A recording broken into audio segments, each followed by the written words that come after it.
کہ نبی کریم رؤوف الرحیم صلی اللہ علیہ وآلہ وسلم نے ارشاد فرمایا کہ امام مہدی علیہ السلام کا ظہور برحق ہے۔ جس نے دجال کی خبر کو جھٹلایا اس نے کفر کیا، اور جس نے حضرت امام مہدی علیہ السلام کی خبر کو جھٹلایا اس نے بھی کفر کیا۔ حضرت امام مہدی علیہ السلام کی پیدائش مدینہ شریف میں ہوں گی اور آپ اہل بیت میں سے ہوں گے۔ حضور پاک صلی اللہ علیہ وآلہ وسلم نے ارشاد فرمایا کہ حضرت امام مہدی علیہ السلام حضرت فاطمہ الزہرا رضی اللہ تعالی عنہا کی اولاد میں سے ہوں گے، اور ایک دوسری روایت کے اندر آتا ہے کہ آپ حضرت حسن بن علی رضی اللہ تعالی عنہ کی اولاد میں سے ہوں گے۔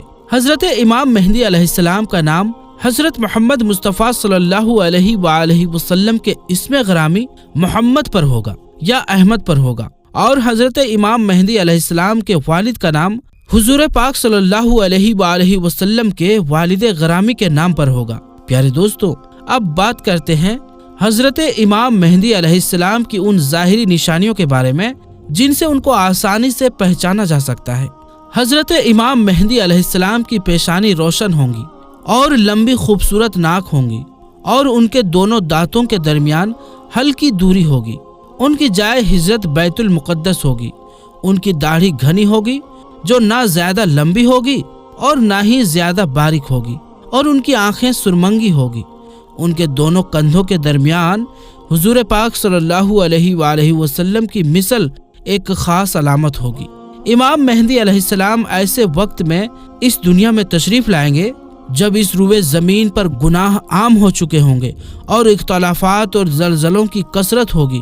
حضرت امام مہدی علیہ السلام کے تشریف لانے سے پہلے روئے زمین کے اوپر گناہوں کا دورہ ہوگا اور ظلم اپنی انتہا کو پہنچا ہوگا۔ اس وقت حرام کاموں کو حلال سمجھا جائے گا۔ اس وقت حضرت امام مہدی علیہ السلام اس روئے زمین پر تشریف لائیں گے اور گناہوں کے اندر مبتلا اس روئے زمین کے انسانوں کو عدل و انصاف سے بھر دیں گے، جیسے کہ یہ پہلے زمین ظلم و ستم سے بھری ہوئی تھی۔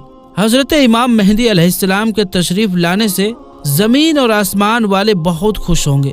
اس وقت حضرت امام مہدی علیہ السلام غریب لوگوں کے درمیان مال تقسیم کریں گے، یعنی بانٹیں گے، اور حضرت امام مہدی علیہ السلام امت محمدیہ کے دلوں کو گنا سے لبریز کر دیں گے۔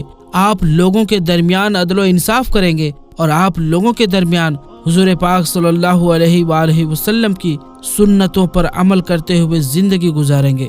آپ غربا اور مساکین یعنی غریب اور لاچار لوگوں کی اس قدر خیال کریں گے کہ ایک شخص کی ڈیوٹی لگائیں گے کہ وہ آواز لگائے کہ جس سے کسی بھی چیز کی ضرورت ہو وہ میرے پاس آئے اور اپنی ضرورت کی چیز لے جائے۔ اس وقت آپ کے دور کے اندر اس قدر خوشحالی ہوگی کہ اس وقت صرف ایک آدمی آپ کے پاس آئے گا اور اپنی ضرورت کا مال لے کر چلا جائے گا۔ اس ایک آدمی کے علاوہ کوئی شخص بھی ضرورت مند نہ ہوگا۔ پیارے دوستوں، اس وقت جب اس دور کے خلیفہ کا انتقال ہو جائے گا تو اس دور کے اندر اختلافات رونما ہو جائیں گے، یعنی ایک دوسرے کا برود کریں گے، اور آپ اہل مدینہ سے نکل کر مکہ مکرمہ کی طرف ہجرت فرما جائیں گے۔ آپ کے پاس مکہ کے لوگ آئیں گے اور آپ کو نکالنے کی کوشش کریں گے، لیکن آپ اس بات کو ناپسند کریں گے، اور وہ لوگ مقام ابراہیم پر آپ علیہ السلام سے بیعت لیں گے اور آپ کے ہاتھ پر بیعت کریں گے۔ حضرت امام مہدی علیہ السلام کے دور میں آپ کی امت کے نیک اور بد لوگ اس قدر نعمتوں سے مالا مال ہو جائیں گے جیسا انہوں نے کبھی نہ سوچا ہوگا۔ ان پر اس قدر موسلادھار بارشیں ہوں گی کہ بارش کا ایک بھی قطرہ روکا نہ جائے گا، اور زمین پر اس قدر پھل اور اناج اگائے گی کہ جو بھی بویا جائے گا سب کے سب اگ جائے گا۔ اور اس وقت اللہ تبارک و تعالی اس دور کے لوگوں سے وافر مقدار کے اندر یعنی بہت ہی زیادہ ماترا میں غلہ اور نعمتیں عطا فرمائے گا۔ حضرت امام مہدی علیہ السلام کے تشریف لانے سے پہلے مشرق سے ایک سیاہ پرچموں کا لشکر نامودار ہوگا۔ وہ لوگ روئے زمین کے اوپر اس طرح قتل و غارت کریں گے جس طرح اس سے پہلے کسی نے نہ کی ہوگی۔ پیارے دوستو، حضرت امام مہدی علیہ السلام اس روئے زمین کے اوپر 40 سال کے لمبے وقت تک رہیں گے۔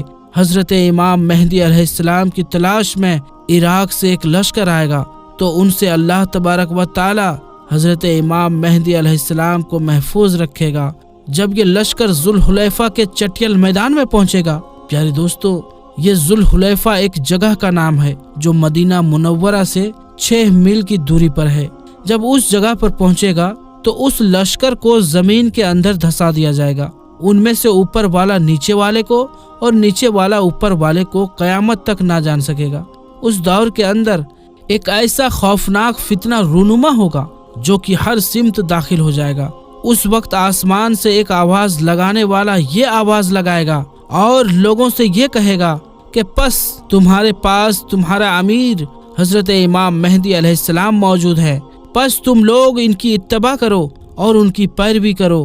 حضرت امام مہدی علیہ السلام کا ظہور اس حال میں ہوگا کہ آپ کے سر اقدس پر امامہ شریف ہوگا، جو کہ نبی کریم رؤوف الرحیم صلی اللہ علیہ وآلہ وسلم کی مقدس سنت ہے، اور اس وقت ان کے بارے میں ایک آواز لگانے والا یہ آواز لگائے گا، کہے گا کہ یہ حضرت امام مہدی علیہ السلام ہیں، پس تم لوگ ان کی پیروی کرو اور ان کے حکم کی اتباع کرو۔ حضور پاک صلی اللہ علیہ وآلہ وسلم نے ارشاد فرمایا کہ اللہ تبارک و تعالی نے دین اسلام کا آغاز مجھ سے کیا، اور دین اسلام کا خاتمہ اللہ تبارک و تعالی حضرت امام مہدی علیہ السلام پر فرمائے گا۔ اس وقت 313 لوگ حضرت امام مہدی علیہ السلام کے ہاتھ پر بیعت کریں گے، جن میں عورتیں بھی شامل ہوں گی، اور یہ لوگ ہر ظالم اور جابر پر غالب آ جائیں گے۔ اس وقت اس قدر عدل و انصاف کا ظہور ہوگا کہ زندہ لوگ اپنے مرنے والوں کو زندہ ہونے کی خواہش کریں گے، اور زمین کے نیچے والی چیزیں زمین کے اوپر والی چیزوں سے بہتر اور افضل ہو جائیں گی۔ حضرت امام مہدی علیہ السلام کا علم بردار نوجوان تمیمیہ نامی شخص ہوگا، جو کہ مشرق سے ظاہر ہوگا۔ اسی دوران حضرت امام مہدی علیہ السلام اور ان کے ساتھ اہل ایمان بیت المقدس میں ہوں گے، اور فجر کا وقت ہوگا تو حضرت امام مہدی علیہ السلام ان لوگوں کو فجر کی نماز پڑھانے کے لیے آگے بڑھیں گے۔ اس وقت حضرت عیسیٰ علیہ السلام کا نزول ہوگا تو حضرت امام مہدی علیہ السلام حضرت عیسیٰ علیہ السلام کو دیکھ کر جائے نماز سے پیچھے ہٹ جائیں گے، تاکہ حضرت عیسیٰ علیہ السلام جائے نماز پر امامت کریں، اور اس وقت حضرت عیسیٰ علیہ السلام امام مہدی علیہ السلام کے دونوں شانوں کے درمیان ہاتھ رکھیں گے اور ان کو حکم فرمائیں گے کہ آپ آگے بڑھ کر نماز پڑھائیں، آپ ہی کے لیے اقامت کہی گئی ہے۔ تو اس طرح اس وقت حضرت امام مہدی علیہ السلام حضرت عیسیٰ علیہ السلام اور اہل ایمان والوں کی امامت فرمائیں گے۔ حضرت امام مہدی علیہ السلام 3 دن تک اہل روم سے جنگ لڑتے رہیں گے، اور تیسرے دن غلبہ یعنی جیت حاصل کریں گے۔ اس جنگ کے بعد وہ قسطنطنیہ کو فتح کر لیں گے۔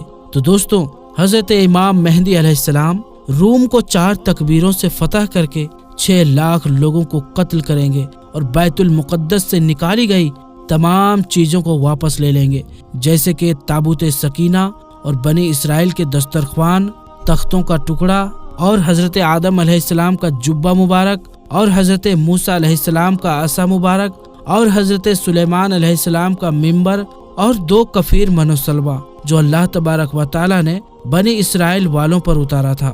اس کے بعد حضرت امام مہدی علیہ السلام اس شہر کی طرف آئیں گے جسے قاطع کہا جاتا ہے، جس کی لمبائی 1000 میل ہے، چوڑائی 500 میل ہے۔ اس شہر کے 360 دروازے ہوں گے، اور اس کے ہر دروازے سے لاکھ جنگجو نکلیں گے۔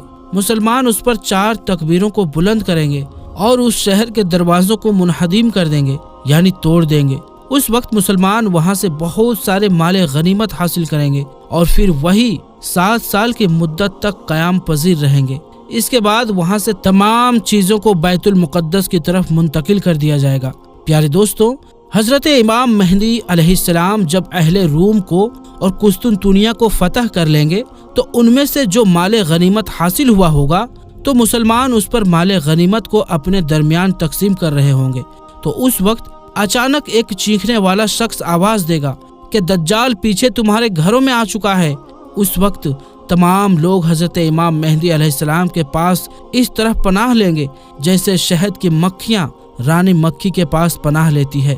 حضرت امام مہدی علیہ السلام دنیا کے اندر اس طرح بادشاہت کریں گے جس طرح حضرت ذوالقرنین علیہ السلام اور حضرت سلیمان علیہ السلام نے بادشاہت کی تھی۔ حضرت امام مہدی علیہ السلام اس وقت روئے زمین کے اوپر 40 سال تک حکومت کریں گے۔ اس وقت روئے زمین اپنے اندر چھپے ہوئے تمام خزانوں کو نکال دیں گی، سونے اور چاندی کے ستونوں کی طرح۔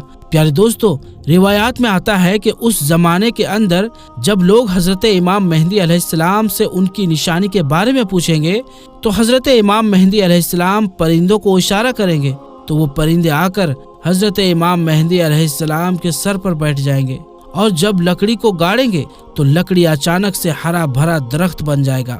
حضرت امام مہدی علیہ السلام کے دور میں ایسا عدل و انصاف قائم ہوگا کہ اس دور کے اندر بکری اور بھیڑیاں ایک ساتھ چریں گے۔ پیارے دوستو، حضرت امام مہدی علیہ السلام اپنی زندگی کے تمام تر معاملات اور تمام تر جنگیں حضور پاک صلی اللہ علیہ وآلہ وسلم کے سنت کے مطابق لڑیں گے۔ تو دوستو، آج کے لیے بس اتنا ہی۔ انشاءاللہ ملیں گے اگلی ویڈیو میں، تب تک کے لیے السلام علیکم، اللہ حافظ۔